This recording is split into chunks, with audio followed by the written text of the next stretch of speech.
tell me, what do you feel like made you get into fitness and being healthy? Like, for me, I think it's actually, it's kind of weird, because people are like, genes and all that kind of stuff, but it's been a part of my family. okay. So my biological dad is a bodybuilder, or was a bodybuilder. Nice. Growing up. My brother has always been into sports, football, wrestling. I think he even did track and field. So when I was growing up, I got into sports a lot too. So I did everything from dance, cheerleading, lacrosse, track and field. Like, nice. I was all over, and I was a big, big tomboy growing up. Big tomboy.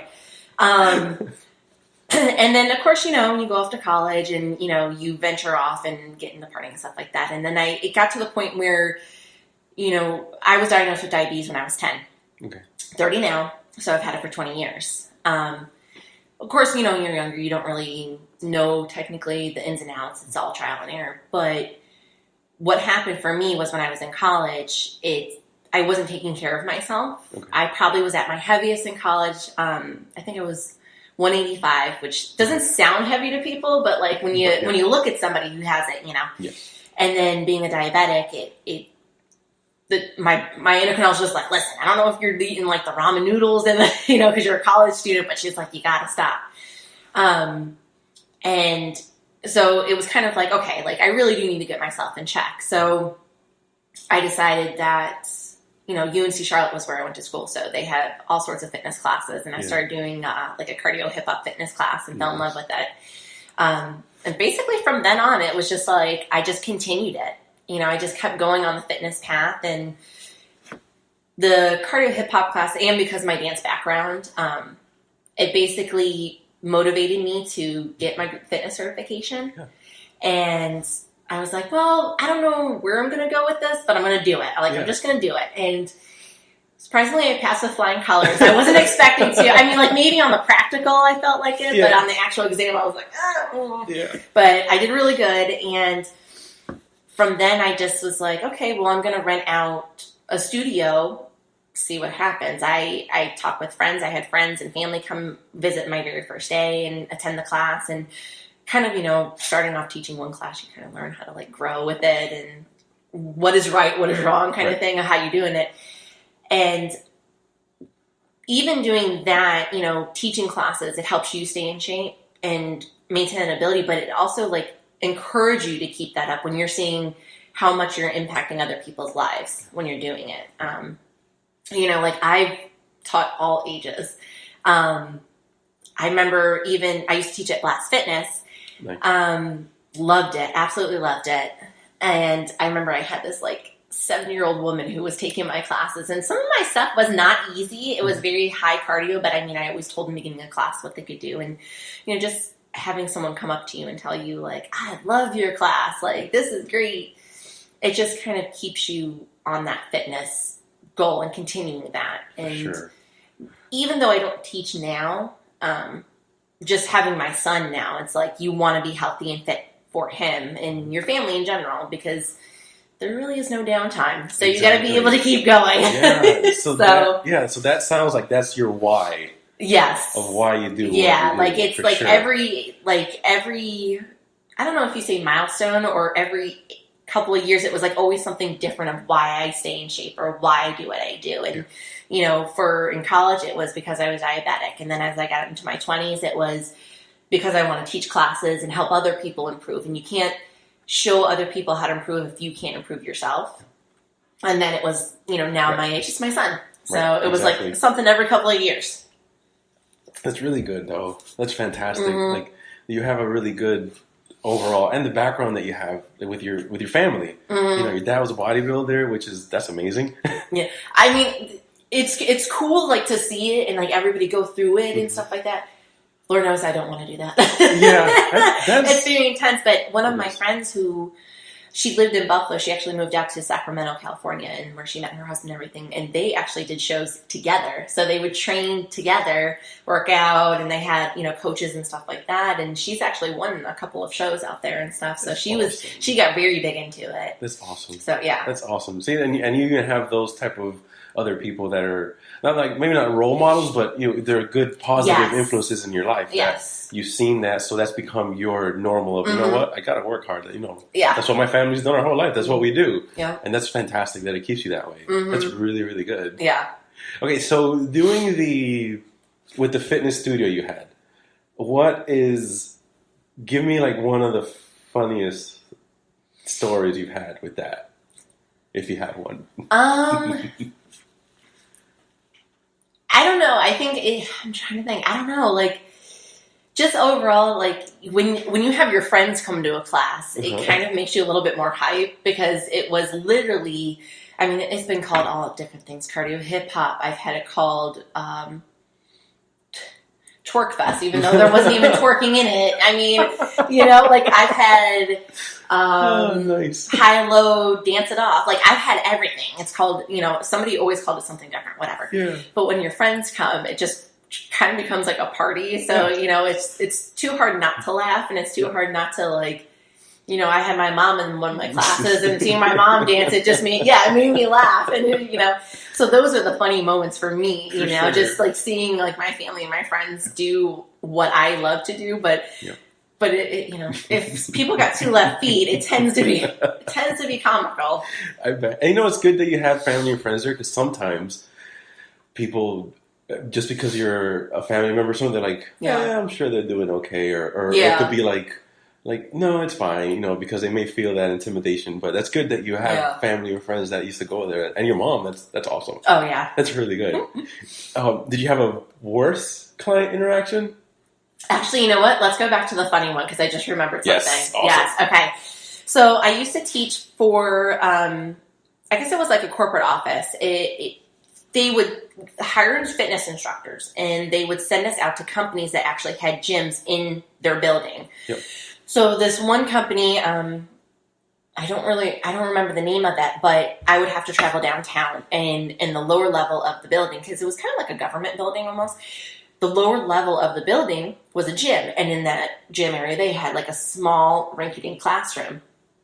So the girl hired me. I never met her face-to-face because she lives in another state. So when I did my interview, I actually had to do a video of like a warm-up, an actual dance, and a cool-down. And I had to send it to her, and that's how I got hired and everything. So she told the girls, or the women there, because they're not really girls, they're all like from their 40s to 65, 70. Okay. And she said, okay, and this girl's coming in, and she's going to be teaching like cardio hip hop, blah, blah, blah. I go in my very first day, all the women super, super nice. I teach my hour class. I leave. My boss calls me later that night, and she goes, I just have the funniest thing to tell you. And I said, what? She goes, they thought a black chick was going to be coming and teaching this class. So when you walked in the door, they were all like, what is this girl doing? And I was like, really? I'm like, but did they like the class? And they're like, oh, they loved you. And I was like, that's all that matters. Why did they think it was going to be a black I don't know. I guess because of like it being cardio hip hop. I don't know. Oh, it could be. It could be because of me. Yeah. But it's like, to be honest with you, it's not like... Because some people will think, okay, cardio hip hop, we're gonna break dance and stuff, So I think like the facade of, what people think, They directly go to that. Yes, they directly go to that, and I'm like, no, it's hip hop music and cardio fitness like combined. But oh god, it was so funny. It was great. That's good. See, that's a really good moment. I'm so happy you remembered that. Yeah. And you can share that. That's fantastic. But the other question you said. A worse client interaction, yeah. When I first started teaching kickboxing, because I wanted to kind of venture out from the cardio fitness area, I wanted to see what else I could do. Mm-hmm. So I got into CKO, the cardio kickboxing place that's here in Charlotte. Mm-hmm. I was teaching at the one off of Johnston. Mm-hmm. Very first time teaching the class. Never taught kickboxing, but my boss was great, super supportive, very encouraging, thought I was going to be great. Newbie to it. I had a lady walk out of my class. Like, she thought I was god-awful, that I was terrible. She was very upset that because my boss used to teach that hour that I was putting in the place, and she was very upset he wasn't teaching, and she just walked out, and I was like my heart sunk, and I was like, I've never had this happen. And after the class, my boss, he gave me criticism, what I could tweak and fix, and I said, well, what about that woman who walked out? He goes, oh, don't mind her. He goes, that's just her personality. He's like, don't worry about it, But it's true. Like teaching your first class, when someone walks out, you're kind of like, oh, what did I do? Yeah, you're like, what did I do? Yeah. But what's funny, though, is she came back to my class several weeks later, and now I taught twice a week, and this is 3 weeks in already. She came back to my class, and she stayed. So I was like, all right. That's awesome.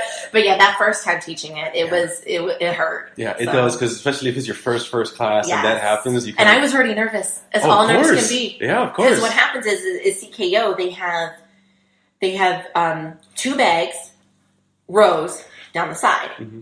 Smack in the middle are 2 more bags, just for the instructor. So the instructor can switch back and forth between the bags, and everybody can see them. So you're smack in the middle, so you see everybody and what they're doing.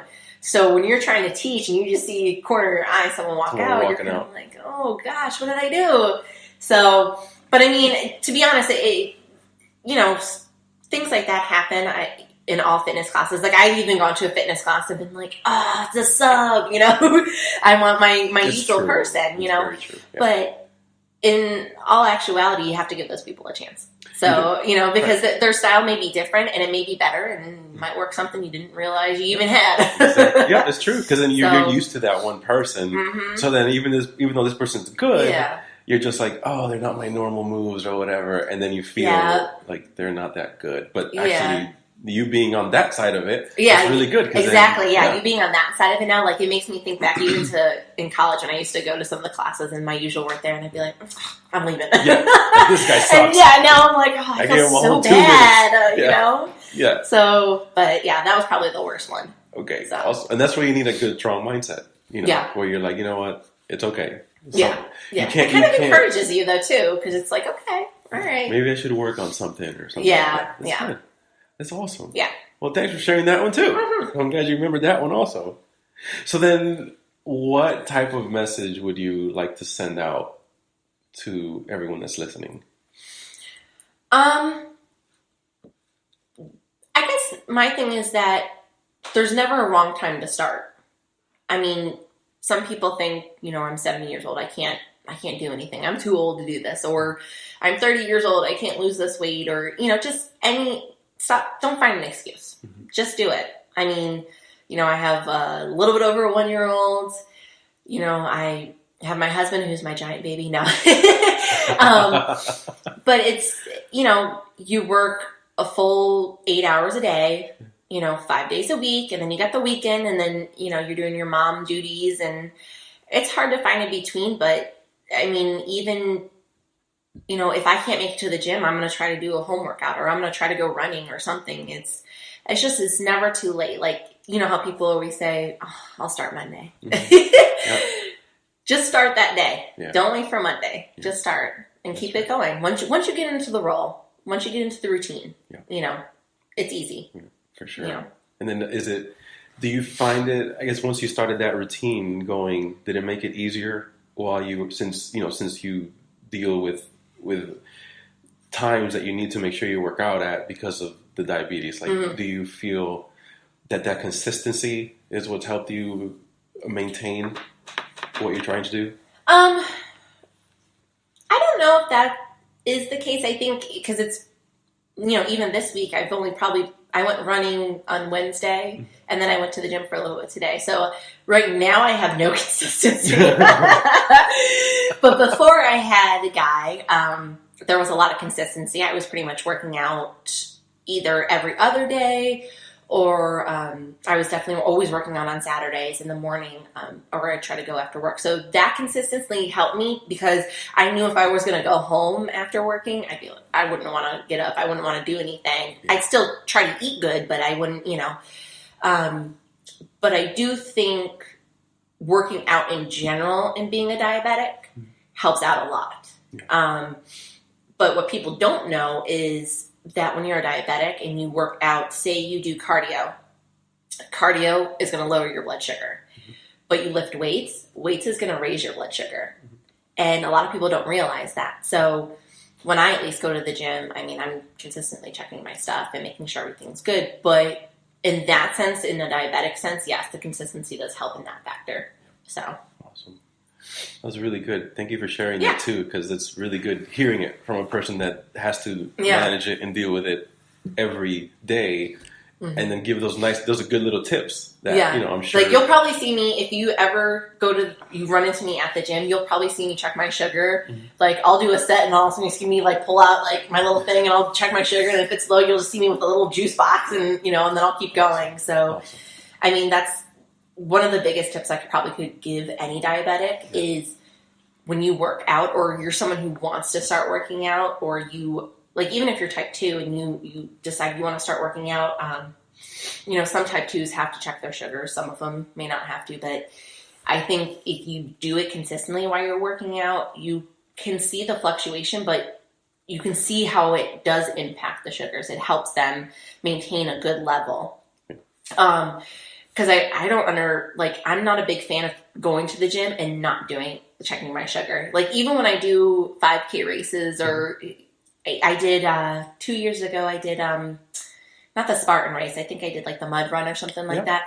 I was like, how am I going to get through this without checking my sugar? Like, I don't even know. So one of my friends actually had a Ziploc bag full of like sugar tablets for me, and he stuffed it in his little pocket for me. They got all crushed, but I mean, I didn't need it, thankfully, but I don't want people to think just because, I'm saying check your sugars, like, don't do these things. Diabetics can do all the same thing everybody else can. It's just a matter of watching what you do and making sure you're keeping up on it. And that's why I feel like working out is such a big part of maintaining that healthy lifestyle with diabetes, though, too, because diabetes impacts everything.